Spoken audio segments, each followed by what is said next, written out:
Magandang umaga mula sa Pag-asa Weather Forecasting Center. Ito ng ating update sa magiging tayo ng panahon sa susunod na 24 oras. Wala pa rin tayong binabantayang low pressure area o sama ng panahon sa loob at labas ng ating Philippine Area of Responsibility na maaring makaapekto sa ating bansa sa mga susunod na araw. Patuloy nating mararanasan ang epekto ng northeast monsoon o itong malamig na hanging amihan dito sa mga areas ng Northern Luzon. Samantala, easterlies naman o yung mainit na hangin galing sa Karakatang Pasipiko ang weather system na makakaapekto sa nalalabing bahagi ng ating bansa.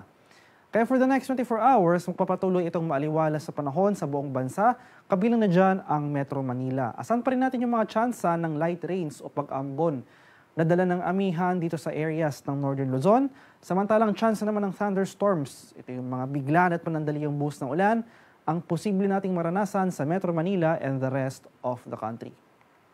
At para naman sa magiging lagay ng ating panahon ngayong araw dito sa Luzon, ngayong umaga or ngayong madaling araw, may mga naobserbahan pa rin tayong kaulapan na may mahihinang pag-ulan sa silangang bahagi ng Luzon sa mga lalawigan ng Aurora at Northern Quezon. Inaasahan natin na bago sumapit ang tanghali ay mababawasan ng mga kaulapan na ito, kaya improving weather conditions ng ating mararanasan sa nabanggit na lugar. And for the next 24 hours, sa buong araw, magpapatuloy itong maaliwalas sa panahon sa Metro Manila at sa malaking bahagi pa ng Luzon. Asan pa rin natin yung mga tsansa ng light rains o pag-ambon na dala ng amihan sa mga rehiyon ng Northern Luzon, sa mga rehiyon yan ng Ilocos, Cordillera, pati na rin dito sa Cagayan Valley. Tsansa naman ng thunderstorms, ito yung mga pulong-pulong pag-ulan na may pagkulog at pagkilat ang posible nating maranasan dito sa Metro Manila at sa nalalabing bahagi ng Luzon.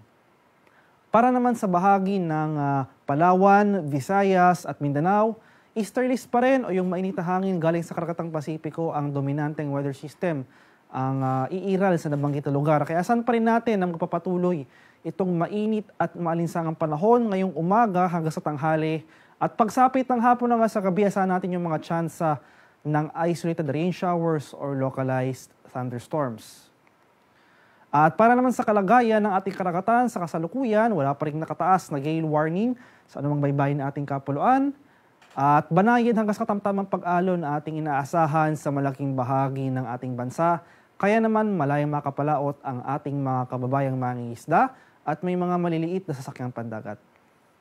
At para naman sa ating 3-day extended weather outlook sa mga piling syudad ng ating bansa, simula bukas, araw ng linggo, inaasahan na natin ang patuloy na paghina ng ating northeast monsoon o hanging amihan. Kaya easterlies na o yung hangin na nanggagaling sa Karakatang Pasipiko ang iiral sa malaking bahagi ng Luzon.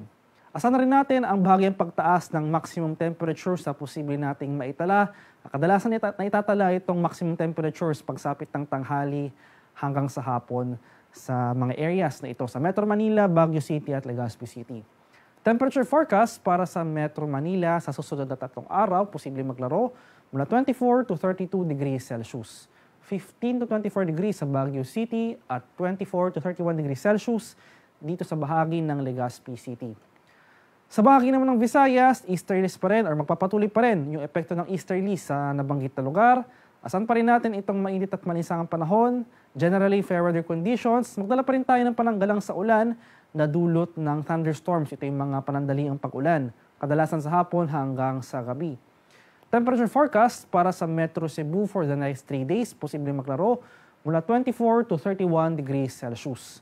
25 to 32 degrees sa bahagi ng Iloilo City at 23 to 32 degrees Celsius sa area ng Tacloban City.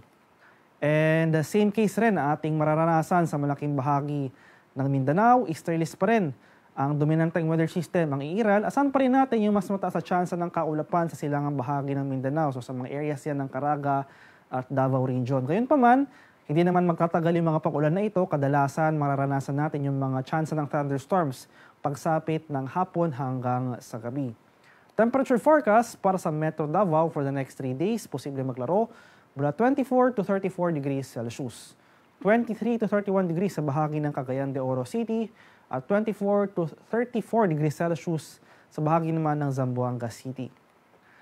Ang haring araw dito sa Kamanilaan ay sisikat mamayang 6:03 ng umaga at lulubog naman mamaya sa ganap na 6:07 ng hapon.